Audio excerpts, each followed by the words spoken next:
नमस्कार, कैसे हैं? अच्छे तो नहीं होंगे। जिन लोगों को आरओ का एग्ज़ाम देना है, यूपी कमीशन के पीसीएस एग्ज़ाम को जिनको देना है, यानी कि दोनों के दोनों एग्ज़ाम के कैंडिडेट अच्छे तो नहीं हैं। दोनों कैंडिडेट अच्छे इसलिए नहीं हैं क्योंकि ज़्यादातर कैंडिडेट कॉमन ही होते हैं, और दूसरा किसी किसी को केवल आरओ देना है तो वो भी अच्छा नहीं होगा, क्योंकि 22-23 की डेट, कल जैसे मैंने बात की कि आरओ के साथ तो इन्होंने पहले से डेट दे रखी है।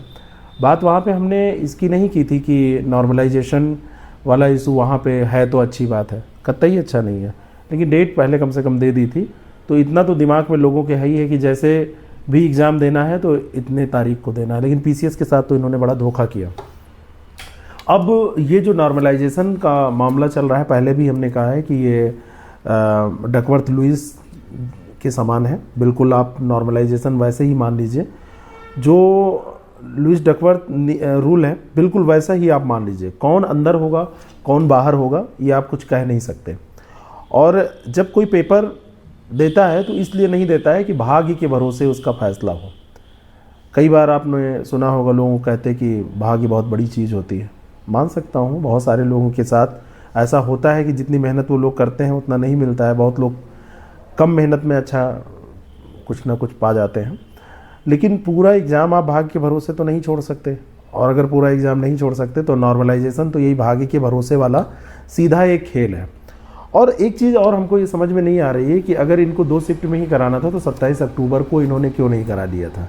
लोग अपने रिदम में बना के जैसे पढ़ रहे थे, पूरा एक मोमेंटम बना हुआ था वैसे पढ़ रहे थे, तो उस रिदम उस मोमेंटम में इनको करा लेना चाहिए था।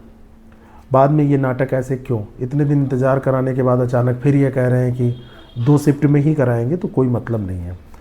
और दूसरी बात है, 41 ज़िलों में इन्होंने सेंटर रखने की बात की है। जाहिर सी बात है सारे ज़िले मंडल मुख्यालय नहीं हैं, 41 तो हमारे यहाँ पे है नहीं, आपको पता है कि वो 20 से कम है। तो अगर 41 ज़िलों में परीक्षा हो रही है तो 75 ज़िलों में क्यों नहीं हो सकती? और पेपर अगर आउट 75 ज़िले जो बचे हुए हैं, 75 - 41 आप करेंगे तो 34 ज़िले जो बच रहे हैं, उन 34 ज़िलों में अगर आउट हो सकता है पेपर, तो ये जो 41 ज़िले जहाँ पे ये करा रहे हैं क्या वहाँ पे पेपर आउट नहीं हो सकता? तो ये तो कोई आधार नहीं हुआ कि इन ज़िलों में जहाँ हम करा रहे हैं वहाँ पे पेपर नहीं आउट होगा, बाकी 34 ज़िले और जोड़ देंगे तो वहाँ पेपर आउट हो जाएगा। 75 ज़िलों में कराएं, एक दिन में पूरी परीक्षा निपट जाएगी।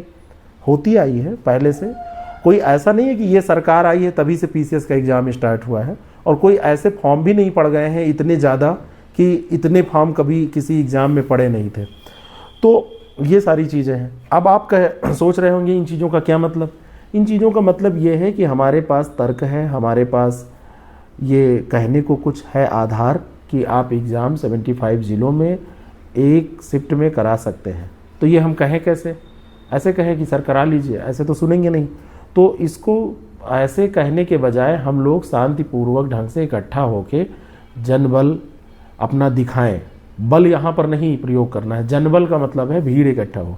अगर 8-10 हज़ार लोग इकट्ठा हो गए तो 8-10 हज़ार लोग इकट्ठा होने के बाद में ये मान के चलिए कि कुछ ना कुछ आप ये दबाव बना ले जाएंगे। दबाव बना के आप निश्चित तौर पर कुछ कर ले जाएंगे। सरकार के ऊपर आप दबाव बना ले जाएंगे। दूसरी चीज़ है, आयोग के ऊपर भी दबाव बनेगा।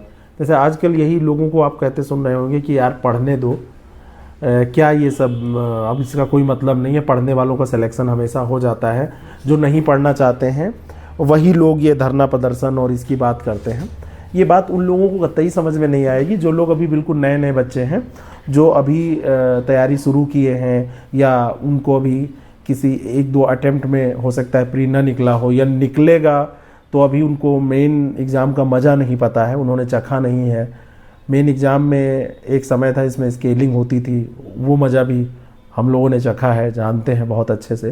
तो नए बच्चे तो नहीं समझ पाएंगे, उनकी गलती भी नहीं है, वो कोई भी कमेंट करें सब माफ़ है, और थोड़ी सी बेवकूफ़ी भी करेंगे वो भी माफ़ है। लेकिन जो लोग समझदार हैं, समझ सकते हैं, उन लोगों से मैं ये अपील करता हूँ कि वो लोग यथासंभव सपोर्ट करें आंदोलन को। और 11 तारीख को 11 बजे गेट नंबर 2-3 पर जो जाने की बात हो रही है, तो वहाँ पर जाके अपनी बात को तो रख ही सकते हैं, और वहाँ पे बात रख के शांतिपूर्वक ढंग से अपनी मांग कर सकते हैं कि हम लोग नॉर्मलाइजेशन नहीं चाहते हैं। नॉर्मलाइजेशन में अब देखिए उन्होंने जो फार्मूला दिया है कि कैसे परसेंटाइल बनेगा, वो फार्मूला भी मैं समझ रहा हूँ, थोड़ा सा समझ में मेरे आ जाए तब मैं आपको बताऊँ। अब जल्दबाजी में कुछ मैं बता जाऊँ, पता चले कि वो गलत हो, तो उसका कोई मतलब नहीं है।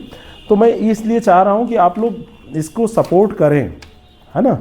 और बहुत सारी चीज़ें हैं जो, जैसे आप लोग हमसे कहते हैं कि आप वीडियो तो बना रहे हैं और वीडियो बना के आप तो नहीं आ रहे हैं। मेरी जब जब ज़रूरत पड़ी है मैं रहा हूँ, सबसे अग्रिम पंक्ति में रहा हूँ, प्रथम 5 गिरफ्तारियों में मैं रहा हूँ। और पेपर जब आपका रद्द कराना था तो मैं डिटेन था, वहाँ पे था। मेरे साथ बहुत सारे और कैंडिडेट जो थे, कुछ टीचर्स थे, बहुत सारे और कैंडिडेट्स थे, अभ्यर्थी थे जो हमारे साथ ही थे, वो आपको बताएंगे। और जब भी ज़रूरत पड़ेगी तो मैं रहूँगा, जहाँ पे ज़रूरत पड़ेगी मैं रहूँगा।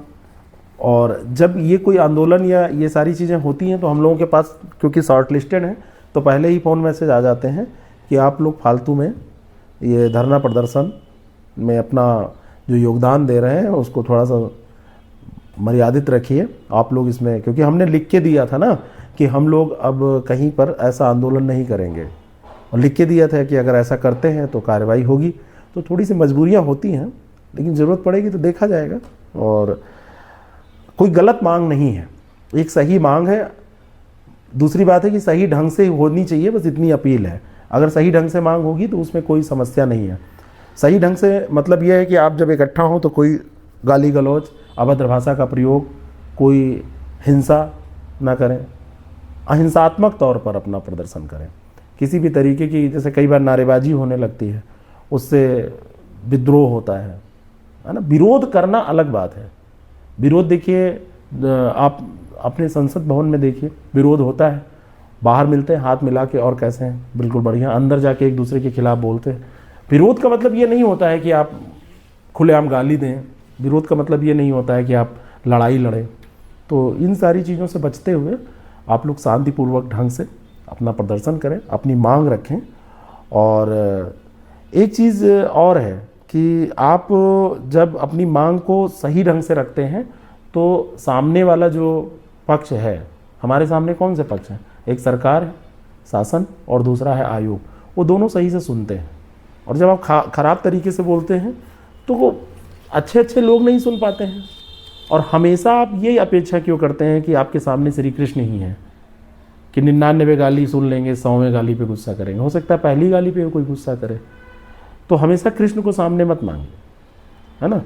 और आप लोग शांतिपूर्वक ढंग से करिए, अपनी मांग रखिए कि 75 जिलों में अगर कराया जाए तो एक शिफ्ट में हो सकता है, होता आया है। और ये कोई गारंटी नहीं है कि 41 जिलों में सही होगा और 34 जिले जो बचा दिए गए वहीं पेपर आउट होगा। और पेपर जिलों से कहाँ आउट हुआ था, पेपर तो प्रयागराज की पुष्टि हो रही है, तो प्रयागराज को तो सेंटर अब फिर भी आप बना रहे हैं। और पेपर इसके पहले पुष्टि हुई है कि जो एजेंसी है जहाँ से पब्लिश होता है, ये भी रहा है। तो आप, और 41 जिलों की क्या गारंटी है। अगर आप शुचिता और सुरक्षा को ध्यान में रख रहे हैं तो ये अगर 41 जिले कटघरे में नहीं हैं तो वो 34 जिले भी कटघरे में नहीं होने चाहिए, 75 जिलों में कराना चाहिए ना। अगर केवल मंडल आप चयन करते तो तब भी बात होती कि हाँ चलिए मंडल वाले जिले ले रहे हैं, 41 मंडल तो हमारे यहाँ नहीं है ना। तो ये अपील है। बाकी जो लोग दूर हैं, बहुत दूर हैं, वो अपना ट्विटर हैंडल पे जितना समर्थन कर सकते हैं करें। जिस माध्यम से आप सोशल नेटवर्क साइट्स पे जहाँ पर जैसे सपोर्ट कर सकते हैं वैसे करते रहें, ठीक है।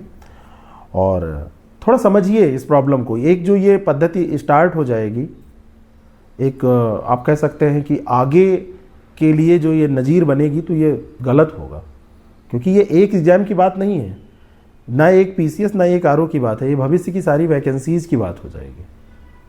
खिलवाड़ होगा, समस्या होगी। तो ये अपील है। बाकी आप लोग समझदार हैं, सब लोग ग्रेजुएट हैं लगभग, ये वीडियो जो लोग देख रहे हैं पोस्ट ग्रेजुएट है, पीएचडी हैं, सब समझ सकते हैं। Thank you so much.